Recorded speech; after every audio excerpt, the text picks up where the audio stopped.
there, and welcome back to another review. Today we're going to be talking about the very first film in the Lucky Stars trilogy, well, original trilogy anyway, directed by Sammo and starring Jackie Chan, as well as a great ensemble of Hong Kong comedy actors here.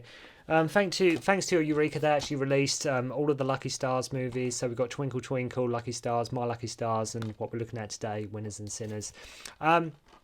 Made in 1983, among the cast, obviously, we get Sammo Hung, Richard Ng, John Shum, Charlie Chin, Stanley Fung, and of course Jackie Chan. Yuen Biao here, in it very briefly, in a little small cameo role. I believe he was also one of the fight choreographers for this movie.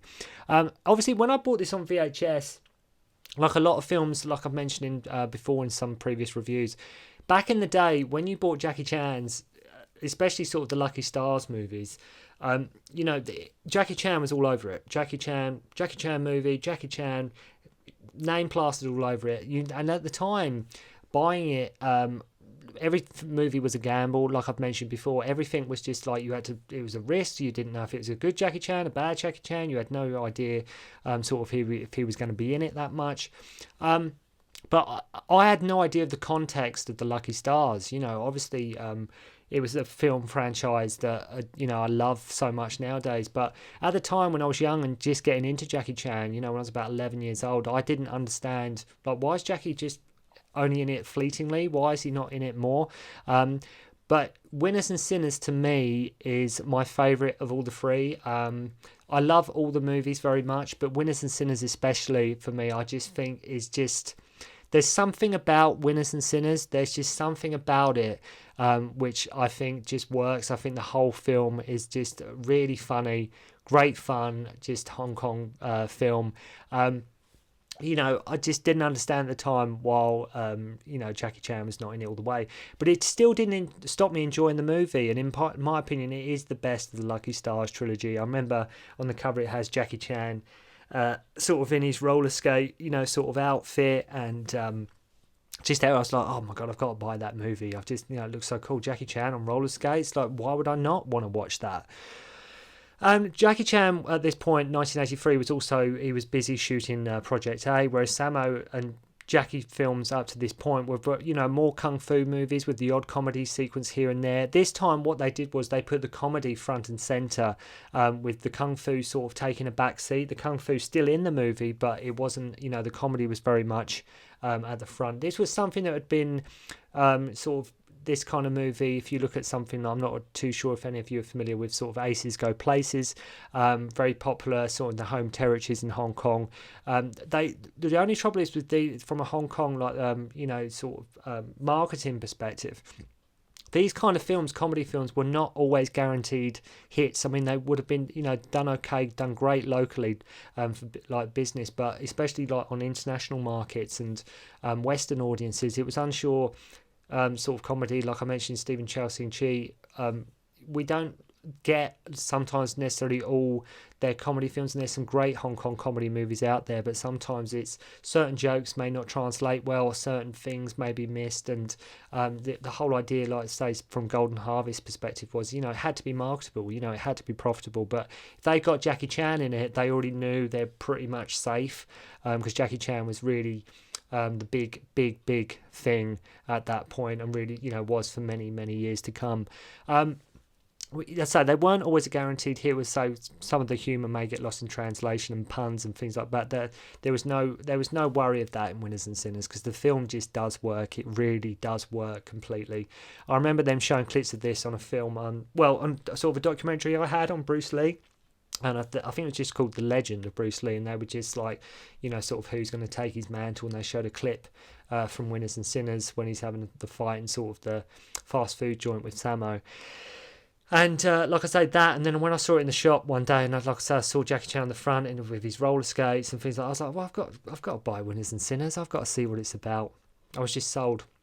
So the film has an amazing funky soundtrack, and another film I quite like watching with the classic English dub. I know I've mentioned in previous reviews I usually watch films with the original language and the original Cantonese dialogue, but here, because that's what the dialogue, the dub I grew up on, I still love watching it with that dub, because that's the dub I remember watching when I was very young. So we meet Teapot, played by Sammo, who is like burgling places and crashes into this place that are actually holding like a surprise birthday, and they believe his name to be Sammo Hung, even though his real name is Sammo Hung. It's sort of an in-joke, and yeah, I'm talking about the dubbed version here today. So they're all a bunch of misfits, like the Lucky Stars in this movie. They're all a bunch of misfits. They're all like sort of people that have come together. You know, they sort of meet each other in prison. They're all sort of, you know, like criminals, but good-hearted ones. You know, that kind of thing. So this alarm goes off where Sammo's sort of burgling this place, and he uses like this zip wire to slide down from the building, and he ends up going straight into a police truck. Again, it doesn't matter what country you're from, it doesn't matter what age you are, you can understand that joke. It's just him trying to escape but going straight into a police truck. You know, just works. You know, just works. Great opening to the movie. We meet John Shum, who is like an activist for the people, who gets thrown in the slammer for causing a riot. And then we meet Richard Un, playing exhaust pipe, who is stealing parts from cars after he's busted by the police chief, played by Philip Chan, who some of you may remember from Bloodsport, also as well Super Cop. He was in Police Story 3 as well. Charlie Chin plays Vaseline, and he was one of these actors in Hong Kong who was very much sort of he was in sort of romantic type films. He was into, that's sort of what he was like regularly appearing in, just normal sort of rom-com type deals. And he's like this fake sort of smooth con artist who sort of fakes being shot in watch shops so he can sort of walk out with the watch that he is trying on, that he is seeing what it looks like. We also meet Stanley Fung. Never explained why he's in the slammer, like why he's in prison, but there is a reason for that. There is a reason why you do not get explained why Stanley Fung is why he's there, and but that does get explained later on. After this, we meet Jackie Chan's character, who's sort of like this young cop who he sort of keeps screwing up. He's sort of always messing up. He's never on the right side of his superior, played by Philip Chan. He's never getting things right. He's like not rookie, but he's just sort of he's just always just messing up. No matter what he tries, he's just like it's not to say he's not good at his job, but just no matter how hard he tries, it's always sort of just doesn't go right. And the film, it's not like it's like Cannonball Run, but it does have a sort of Cannonball Run sort of vibe for it. Not that there's like a massive like car sort of whole gimmick with this movie, but the whole film does have that Cannonball Run vibe in terms of the comedy and the characters you meet, and how, like I say, just these great funny sense, like these great funny characters that just all come together. Even at one point, Jackie Chan's beating up this guy about trying to get a confession about some counterfeit cash, even though it turns out the cash is real. So the Lucky Stars all sort of form a bond inside, and it's funny how they all sort of get released on the same day. They all sort of get released on the same day, from prison. And it's funny when they go to leave, because they all obviously have to leave in what they got arrested in, and they all try and say, look, let's go, before Sammo comes out. It's like, no, we've got to wait for Teapot, and he comes out and they're like, yeah, you're right, let's go, because he's got this skin tight black sort of bodysuit on, obviously what he was arrested when he was like burgling all these houses. James Chen is perfect in this as the villain, and he's doing like a sort of Don Corleone role in this film. I mean, probably would go so far as to say it's probably James Chen's best, funniest role he's ever done. Really, you can tell he's really having a blast in this movie. He's enjoying the more comic, lighter side of acting here. Funny, I'd say there's also, when they're coming out of the prison, there's a funny scene on the bus ride where they all sort of make out they are killers and murderers, as the bus driver sort of insulted them, calling them scum. So they go back to John Shum's house, place where he lives with his sister, who's like sort of offered to put them all up. All worried about his sister will look like him, but when they find out his dad was a sailor, they feel happier, because it's like, you know, what did your dad do? It's like, he was a sailor. They go, oh, right, that explains it. Little things like that just, like I say, that just keep the comedy going along really nice. So out of nowhere, with no prior warning, they all start a cleaning company, which was never mentioned before. They just start up this 5 stars cleaning company. Like the comedy and the scenes are coming along nicely, everything's flowing nice. Then suddenly out of nowhere, there's just montage of them just starting a cleaning company, which was never referenced or spoke about by any of the characters up to this point. But that's what they all set up and do. They all work together, setting up 5 stars cleaning company. And Sammo and Shirley, who's the girl, Curly's sister, go to like a fast food joint, and Jackie Chan turns up informing them that it's going to be like a robbery. And it's the first bit of martial arts that we get in the movie. I mean, bearing in mind the film's been on about 40 minutes at this point. There's been no sort of kung fu esque type action or fight sequences. So even then, it's a very brief scene. I mean, it's great to see Sammo and Jackie together taking out these guys, but it's a very brief but fleeting action scene, but a great one nonetheless. Then we have like probably the funniest scene in the whole movie to me. Again with Richard, and like I mentioned in like Millionaires Express, just such a funny guy. He's super hilarious in Miracles as well, Jackie Chan. But it's Winners and Sinners. He's just hysterical, absolutely hysterical. Just with what I'm going to say, if you've seen Winners and Sinners, just him thinking that he's invisible. It doesn't matter what country you are from. This is something that just transcends language barriers. This is something that is just so super funny. Just him dancing around the house naked, posing, doing all these shapes in front of all the other guys who are pretending they can't see him. Just I say, especially when he's sort of flexing his muscles in front of the TV, and the fruit bowls just covering up sort of his private area. It's just funny stuff. Just really, really funny stuff. I don't know how they even kept straight faces through some of them scenes. So James Chan is running like a counterfeit operation and gets his daughter's boyfriend to make the handover. You don't need to be worried too much about the villain's motives in this movie. As mentioned, Yun Bu has like a cameo who fights Jackie Chan, thinking he sort of whistled at his girlfriend at one point. Then we have probably the best, what a lot of people remember mostly from this film. Then we have Jackie Chan at the roller skate competition with the funky soundtrack, and it's just so entertaining. It's just so entertaining. Just Jackie Chan here. Just so you haven't seen him much throughout this point, but when he does turn up, it's like, well, we got Jackie Chan, that's good enough, right? But let's put him on in a roller skate competition. Then what we do is we give him a really like a car chase, but he'll be on roller skates. It's like that. Of course, that's what you do. Of course, that's why you make it memorable. Like with the skateboarding Wheels and Meals, which was done a year later, you can clearly see it's Jackie Chan doing most of the stunts here. And if you look at the concrete in this scene during the competition, you can see that the concrete is actually wet. There are puddles. So it obviously has been raining, which obviously I think would add even more to making it a lot more hazardous and slippery, and especially in terms of roller skating. So he was up against that as well, but he just handles it, just absolutely perfectly. Some great stuff here. And so just so happens that they are doing this cash handover at sort of the roller skate competition, and Mars plays a robber here who steals the police cash, and Jackie Chan gives like chase via roller skates. In this chaos though, the case gets dropped into the back of the 5 stars cleaning company van. I mean, we get a really amazing chase here. And like I've said before, don't ever underestimate like Sammo's ability to shoot and act like a car chase and things like that. If you look at, say, Wheels on Meals, it just works. Do not underestimate how well Sammo can shoot this. Jackie Chan even putting like a Marty McFly to shame here at one point by holding onto the back of vehicles as they're moving forward.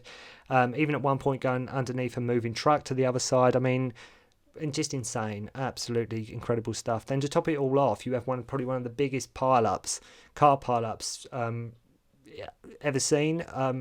Anything to rival sort of Hollywood was doing at the time. It ending with that great line from Jackie Chan's character after all these cars have been like absolutely annihilated and piled up on top of one another. It just ends with him looking all clueless. He just goes, "They're all bad drivers." Just like little things like that just make me laugh. So Lam Ching Ying makes a cameo appearance here as James Tien's servant, and I love how James Tien wants the 5 stars cleaning company found, right? Because he wants his case back, right? It's landed in their van accidentally. He wants to know where they are. He wants his case back. So he wants them found, even though Lam Ching Ying has hired them to clean his place. So he's hired them. And for some reason, for whatever reason, he's not. They doesn't think, okay, I've got the company here, I've got their number. Like, why doesn't he just get Lamb to bring them up and we'll interrogate them and I'll get my case back? It's like he doesn't know or he's oblivious. I'm not too sure. In between this, there's a funny scene with Jackie and his superior involving some terrapins and a pencil sharpener, which is great fun. So the Lucky Stars all decide to sort of bluff their way into James Tien's party. Finding out they are there, he wants to know where his case is. And of course, a fight breaks out and everybody sort of gets involved here. Bearing in mind that none of the Lucky Stars are sort of martial artists or practitioners of Kung Fu or anything of that nature, it's still a fun scene, some great action here. This is still very entertaining nonetheless. I mean, look no further again than Richard doing this fantasy sort of shuffle, fighting with this great little funky piano sort of riff like behind it, and he's doing this. It's hard to explain, but if you watch this scene you'll know the bit I mean. It's got like this piano in the background, but he's sort of shuffling around doing this really weird type of dance / sort of fighting, but it's just funny stuff, just jazzy sort of piano music playing in the background.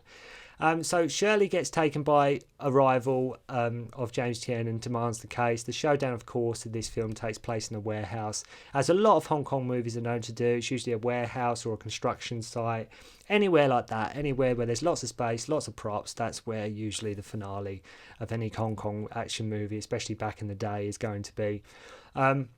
Such a shame wasn't like Jackie Chan wasn't able to get back for the end rumble, but as mentioned, he was busy doing Project A. But it is a shame that Jackie Chan is not in the end fight sequence, something they did sort of rectify in My Lucky Stars, which hopefully I will be reviewing for you very soon. So you get some nice bow staff work here from Sammo, and it's worth mentioning Chong Fat's hair in this movie. He's one of the villains. You'll recognise Chong Fat from many Sammo films, but he's got this great big perm going on, Chong Fat. Just absolutely humongous perm. They pretend they are working for the rival gang and pits him and James Tien sort of against each other. Richard and Charlie Chin all get in on the action here. You probably get one of the best performances, as I mentioned, from James Tien though in this movie as the villain. You can tell he's really having fun. Just with some of his mannerisms and the ways like he's chomping on his cigar, and it's a sort of a Marlon Brando Godfather-esque type look about him. Turns out Rookie, played by Stanley Fung, is working with the police undercover. And what I love about that is, what's funny about that is, I'm not quite sure how he had it all planned. That was how it's going to work. Like, it's like, if I befriend these guys in prison, go undercover, that will somehow lead us to creating a cleaning company, which will create an opportunity that will lead us to James Tien's villain, so we can bust their counterfeit operation. I'm not sure what the plan was, but it obviously paid off. It obviously all worked out. So they apprehend James Tien, his counterfeit operation, but I say, who even cares about little plot discrepancies like that when this film is so entertaining? So that's sort of wraps up Winners and Sinners, really. I will try and get through, well, I'm going to get through all of the other two Lucky Stars movies, but Winners and Sinners to me is the best of the trilogy. That's not to take anything away from the other two. I absolutely adore all of these films, but Winners and Sinners, I've seen all these films a bunch of times, but Winners and Sinners to me is probably the best of the Lucky Stars. I think overall, I think it's a bit funnier than some of the other two. I think the actions, but I think just the whole film itself it's just great fun. It's just a great blast. It really is good, and so many jokes that work, and so many little things that just have you smiling throughout the movie. And what's great about it is it's not even a short movie. I think it's about an hour 45, hour 50, something like that. So it's not like it's done and dusted in sort of 80, 90 minutes. This is quite not long film, but it's like sort of longer than your average sort of Hong Kong movie at the time, and it just it's entertaining. It's entertaining from start to finish. The only part of this movie that really sort of slows it down where it sort of just the pace goes off a bit. Is that the sort of in the first part of the movie, or first third of the movie, where they go to the market. There's some funny stuff that happens there, but that scene I always felt goes on a bit too long than it should. But that aside, I say just amazing. 5 stars easily, winners and sinners. But hopefully you've enjoyed this review. Let me know if you've seen all the Lucky Stars, or if you know, and what one is your favourite of the Lucky Stars trilogy, and what and you know the reason why for that. I say we'll get round to reviewing My Lucky Stars and Twinkle Twinkle soon as I can. But as I say, thank you very much indeed for watching. I hope you've enjoyed the review, and I'll see you again soon.